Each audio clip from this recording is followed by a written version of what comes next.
So, recently, a lot of people, and by that I mean two people, have told me that my storytelling skills are good. You see, I don't actually believe that, so I just decided to leave it to you guys to judge. Welcome to Storytime, everybody. This is going to be a brand new series that we're going to start, something that literally no YouTuber has ever done.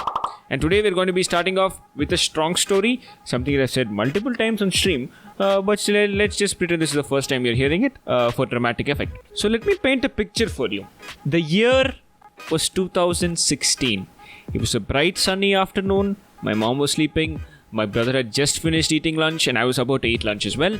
I did not have my own mobile phone back then, so I used my mom's phone, which she had bought recently because her old phone died, to contact all my friends and stuff. And just as I was about to go get up and eat lunch, right, I get a notification. You see, my friend had made a virtual roller coaster experience video in Minecraft Pocket Edition, and then he wanted to send it to me so that I could watch it and then review it and then upload it in our YouTube channel that we were running at the time. So I was getting up to eat, and then I received this notification. Like, I was hungry, and also I had to watch this video. So I thought, like, why not kill two birds with one stone? So I decided to eat on one hand and then watch the video with another hand. Seems like a solid plan, right? Wrong. As I said earlier, my brother had just finished eating lunch, and unfortunately, he had nothing else to do for that day. So he suddenly decided to pick on me. You see, in a house there exists a rule which nobody follows, that you cannot watch television or videos or do anything while eating, so that, you know, the full focus is there on the food. And I'm saying this again, in the 17 years that I've been alive, I have never seen my brother follow that rule. But that day, he wanted to make sure that other people followed that rule. Other people meaning me. So he came to me, and as I was in the middle of watching the video, he snatched the phone from me. Out of nowhere. I was pissed, bro. So I snatched it back from him with one hand because I was eating in another hand, right? All of this was happening in the dining table, and on the table there was rasam, sambar, rice, curd, basically all major South Indian dishes. So I snatched the phone back from my brother, and then he snatched it back from me. And then before you know it, we both are playing tug of war with our mom's phone on top of the dining table. So in tug of war, a team wins if the other team lets go of their hand. I was playing with one hand and he was playing with two hands.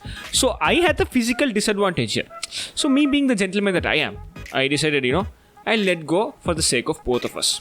But you see, my brother had also decided to let go. But his reaction time was slower than mine. So he let go half a second after I let go. So as a result, the phone went in a weird sideways motion, and then, you'll never guess this, it fell into the rasam. So I think, like, people with siblings can relate to this. You'll be fighting out of nowhere, and then in the middle of the fight, you'll screw something up big time, and then immediately both parties will agree to a ceasefire by just looking at each other. A immediate peace treaty would be formed, and then suddenly you'll join forces, and then you'll try to fix the problem that you created together. Same thing happened here. There's utter panic in the room. I rushed to the sink to wash my hands because one of my hands were covered with food, while my brother immediately took the phone out and started wiping off the liquid. And then he came to me, we both kept cleaning the phone, and then surprisingly the phone was still working. So we were happy, and we were like, okay, fine, everything is safe. So we decided that we would switch off the phone, take it apart, clean it each part, and then put it back together, switch it on, leave it somewhere, and mom would never know. This was not a good idea because we cleaned it, we put it back together, we switched the phone on, everything was displaying fine, but the touch screen wasn't working.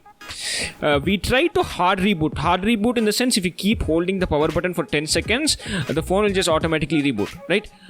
We tried doing that multiple times, and still the display would come up, the battery would show, everything would be fine, but the touch screen wasn't working. Right? We tried to do it again and again. So after like a half an hour of vigorous trying, we just decided to leave the phone in the corner of the house, and we thought our mom wouldn't notice that the touch screen of her phone wasn't working. Great idea, right? So my mom woke up and then she picked her phone up and then she immediately was like, why isn't the touchscreen working? And both of us full shock. Okay, we thought this would never happen. We thought our mom would not even notice that the touch wasn't working. We were that dumb back then. So like now I was in this situation, so I thought it would be best if I just come forward and say what happened, and then my mom will appreciate me for my honesty and then not shout at me, right? That was my thought line of thinking, right? So what I did, I went to her, I told what happened, but let's just say it didn't go as expected. She was mad, bro. She was like extremely mad. Eventually though, after 3 painful days, I must say, and the phone being inside rice, submerged in rice for 3 days, the phone finally like fixed itself out of nowhere, only to break 3 months later in a new city in the middle of a holiday for no reason at all. That is also a very interesting story, maybe for another day. So yeah, this story has been told to a lot of my relatives, and basically every single relative of mine knows about this story, and they try to bring it up every single time we speak. Now you guys also know about this story. Yeah, so when a lot of people know about a story, there are some common misconceptions and frequently asked questions. That is why I am introducing a frequently asked questions segment. Hopefully all your doubts are cleared from here. Question number 1. What was your mom's initial reaction after figuring out that you broke her phone? Well, my mom wasn't mad initially. I told her she just took the phone and then she left the house to go to a service center, I think. And then she returned 1.5 hours later. And that's when she started getting mad. Because now, like initially she thought this was some fixable thing, I think. And then once she came back, she realized, okay, fine, this guy is screwed up big time. And then, yeah, she didn't speak to us for 3 days. But it did. And then the phone fixed itself and everything was good. Everything is all right now. Now we just laugh about the incident. Question number 2. What did he drop the phone into exactly? We dropped the phone into rasam. Half my relatives think it was sambar and not rasam. It was rasam. This is sambar and this is rasam. There's obviously a difference. Both are South Indian dishes only, but they can be confused at times. We did drop it into rasam. Rasam is more liquidy, but yeah, it was rasam only. Third question, whose fault was it? Was it yours or your brother's? If you ask my brother, he'd obviously say it's my fault. But in all honesty, if my brother didn't decide to pick on me that day, I think this whole crisis would be averted. So I'm going to be the bigger person here and blame it all on my brother. Would you do it again? This is definitely not. I mean, like, what part of the story says I want to do it again, man? First of all, I get scoldings from... I got, like, insane scoldings from my mother. And then my entire relatives know about the story. Embarrassment every single time we meet. And yeah, I don't think... yeah, definitely not. I don't know, why did I even add this question? Nobody has even asked. Next question. What do you regret the most? Well, basically everything, but when the term regret the most comes, I think I regret the most clicking that video. If I didn't do that, everything would be fine. That video doesn't even have much views. Yeah, so I wouldn't have clicked that video. Yeah, next question. Any tips for for particular individuals who might face similar incidents? Well, tips being number 1, don't use your phone in the dining table. Especially if you have a brother who fights with you or a sister who fights with you. Yeah, don't do that. Don't use your phone in one hand and eat in the other hand. 2 tips. Question number 7. This is the final question.